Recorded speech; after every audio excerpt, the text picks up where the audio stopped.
Hello ladies, MBs and gentlemen. In this video we're going to be going over what does and does not count as a good source. Just a bit of a content warning before we start for racism. Whether or not a source is good or bad is heavily dependent on what it is we're trying to demonstrate.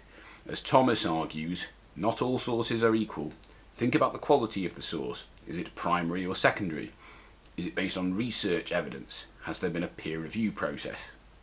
For example, in 2003, The Spectator, then under the editorship of Boris Johnson, published an editorial by Taki Theodorakopoulos entitled Thoughts on Thuggery, which expressed a love for the Wehrmacht, claimed Britain is being mugged by black hoodlums, claimed that the Rivers of Blood speech by Enoch Powell was prophetic as well as true, and claimed that West Indians were allowed to immigrate after the war, multiply like flies, and then the great state apparatus took over the care of their multiplications. Is this editorial a good source? Well, if you're someone who agrees with those claims, i.e. that Enoch Powell was right and that Britain is being mugged by black hoodlums, etc., etc., and you want to cite a source that will lend weight to your views, then no, this is not a good source. All citing this article will demonstrate is that you found someone who has the same opinions you do. It will not lend any credence to those opinions. If on the other hand you are making the claim that Taki Theodorakopoulos and or Boris Johnson are racist, then yes, it is a good source, for the simple reason that it is an editorial written by the former and published by the latter which expresses racist views. In academia, this would be considered a primary source, which you might cite if you were conducting an analysis of racism in media or such similar. This is an important thing to remember about editorials. They are opinion pieces, so they can only be cited as evidence that the people who write and publish them hold those opinions. They cannot and should not be cited as evidence of the validity of those opinions. The same goes for YouTube videos or blogs or such similar. Sticking with the subject of newspapers, what about hard news articles? Hard news articles, unlike editorials, are generally understood to be non-partisan pieces, simply reporting on the facts of a situation without political bias. At least that's what they're supposed to be. It's understandable that if we want to provide evidence of a certain event having taken place, let's say for example a crime being committed, we might want to cite a newspaper article. After all, what other feasible source do we have available? It's a good idea though to be aware of any biases the newspaper in question has. These won't be as explicit in hard news as they will be in opinion pieces, but they are often still apparent. Herman and Chomsky argue that there are 5 filters through which news has to pass before it can be presented to the public. Specifically, 1. The size, concentrated ownership, owner wealth and profit orientation of the dominant mass media firms. 2. Advertising as the primary income source for the mass media. 3.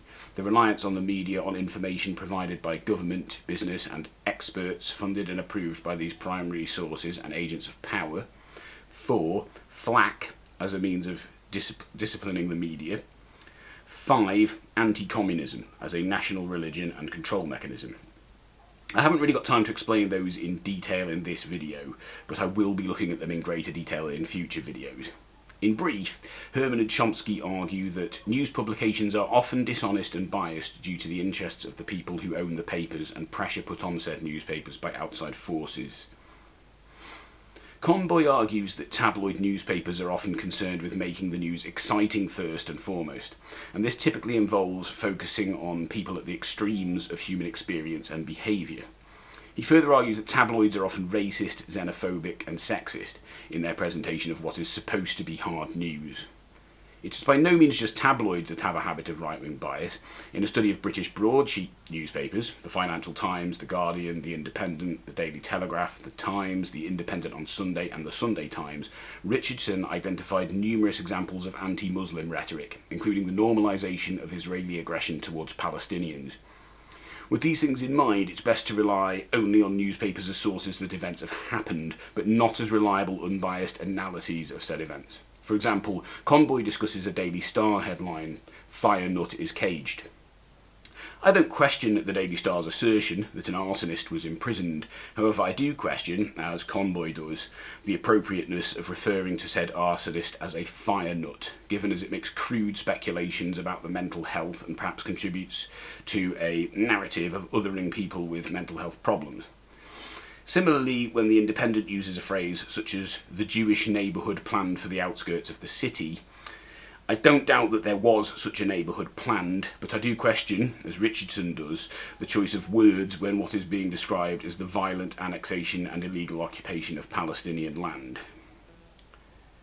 It's important to note as well that just because a newspaper chooses to put a story on the front page, it doesn't necessarily mean it is universally more important than every other story. It simply means that said publication deemed that story to be the most important, due to any or all of the earlier mentioned 5 filters outlined by Herman and Chomsky. You'll have noticed I cited a few sources so far. Thomas, Herman and Chomsky, Conboy, Richardson. These are what we would call academic sources, and they are the sort of sources you'd want to cite if you're trying to make the sort of arguments I just made.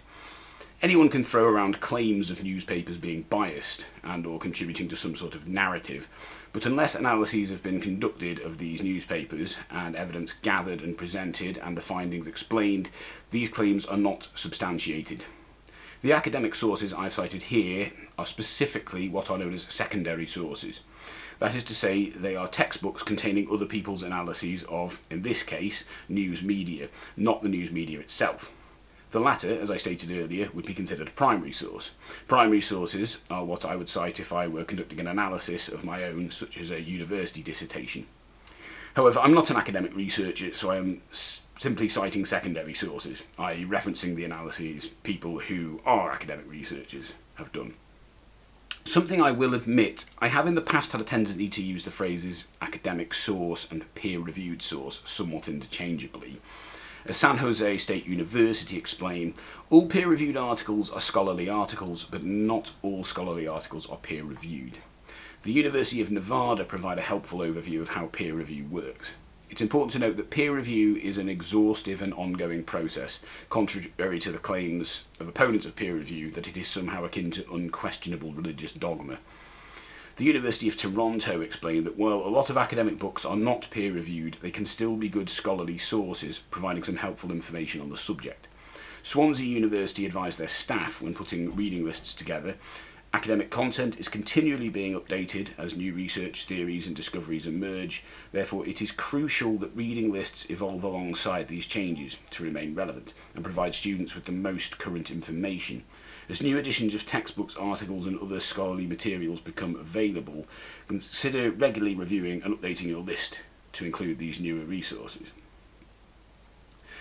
Further to the common misconception that academia doesn't allow disagreement with academic literature and or that it must be treated like unquestionable religious dogma, something I was told at university when I was studying my undergrad was that we were under no obligation to agree with the academic books featured in the course reading lists. However, it was important for us to make a coherent argument. Outright dismissal of academic literature as biased or woke nonsense is not a coherent argument. This is something a very large number of people on the internet need to realise.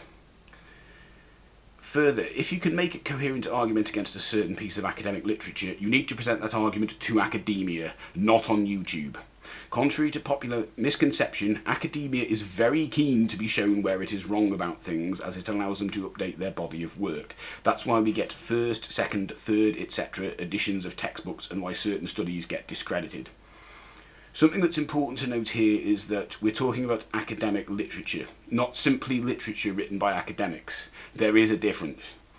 For example, Dolores Cahill is a legitimate academic. However, her views on the COVID-19 pandemic weren't academically published. They were published in things like YouTube Hangouts. These sources cannot be considered academic simply because they contain the opinions of an academic. To be considered academic, they would have to have met the standards required by academia. As an academic, Cahill will know how to go about getting her work academically published, so the fact that she chose not to should arouse a lot of scepticism. Similar with Duane Gish, he held a legitimate doctorate in biochemistry from the University of California. However, his young Earth creationist views were certainly not academically published. Rather, they were published by the Institute for Creationist Research. Rupert Sheldrake has a legitimate doctorate in biology. However, his beliefs about morphic resonance are not academically published. Rather, they are vanity published by Sheldrake himself. Jordan Peterson has a legitimate doctorate in psychology. However, the ideas he promotes are not academically published. Rather, they are published on his own website, on YouTube, or in books that lack academic citations. Christina Hoff Sommers has a legitimate doctorate in philosophy. However, her articles asserting things such as that there is no gender pay gap are published by right-wing think tanks such as the American Enterprise Institute, rather than being academically published. The ideas and opinions of these individuals, however interesting you may or may not find them to be, cannot be considered academic simply because said individuals happen to have academic qualifications. To suggest otherwise is to employ a logical fallacy known as appeal to authority. If you think I'm just focusing on right-wing academics here, I'm not. World Manufacturing Consent, which Noam Chomsky co-authored with Edward Herman, is a landmark work of literature in the field of media and communications. Interviews and talks Noam Chomsky gives are just him expressing his opinions about things. These opinions may be of interest, but they are not academic sources. So the first study that you link to is not actually a study at all. It is in fact just the abstract of the study. The first link to study goes here, but I couldn't read it because it's behind a paywall. The next link to a paper takes us here, and again it's behind a paywall. It's quite worrying that this needs to be said, but clearly it does. Sources are not invalid because you don't want to have to pay to access them. The notion that they are is quite frankly beyond bizarre. If you don't want to have to pay to access academic articles, then your issue is not with the findings of those articles, rather your issue is with capitalism. Sources are also not invalid because you can't be bothered reading them, don't understand them, have arbitrarily decided that they are biased, or because your gut instinct, religious faith, common sense, etc., tells you they are invalid. Similarly, sources are also not valid simply because you like them, found them interesting, entertaining, thought-provoking, or otherwise engaging. Because they are popular, or because your gut instinct, religious faith, common sense, etc., tells you they are valid. Thanks for watching.